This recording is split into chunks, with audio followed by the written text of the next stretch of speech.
तुमची सेवा पाहून बरे वाटले. आता आमचे काही फार दिवस राहिले नाहीत. प्रवास सुरू झालाच म्हणायचा. असे काही बोलू नका भाऊसाहेब. अहो काही होणार नाही तुम्हाला.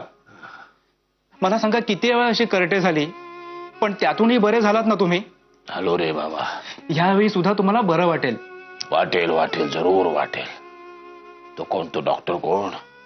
सिंग काय तो? सिंक्लियर.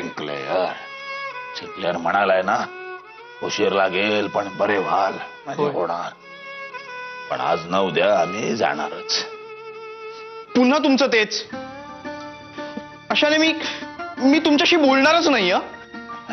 गाढवा. आज नाही पण एक ना एक दिवस प्रत्येकास जावयाचेच आहे. जेव्हा कधी जाईन त्यानंतर काय करावयाचे ते सांगतोय.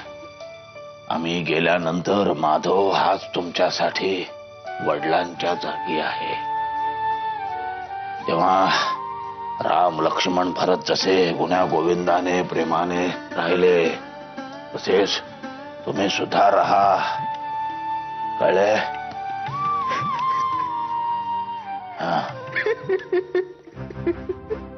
हे रडतोस काय वेड्या? येते आमच्या जवळ बैस.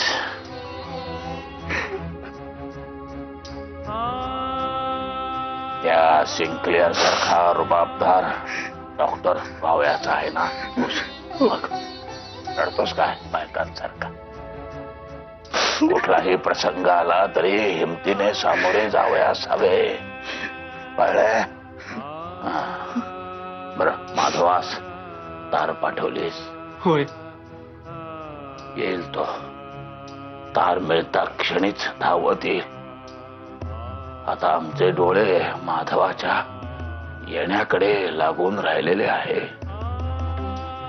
एकदा माधव समोर दृष्टीस पडला की बघा तुम्ही ही करटे पळून जातील.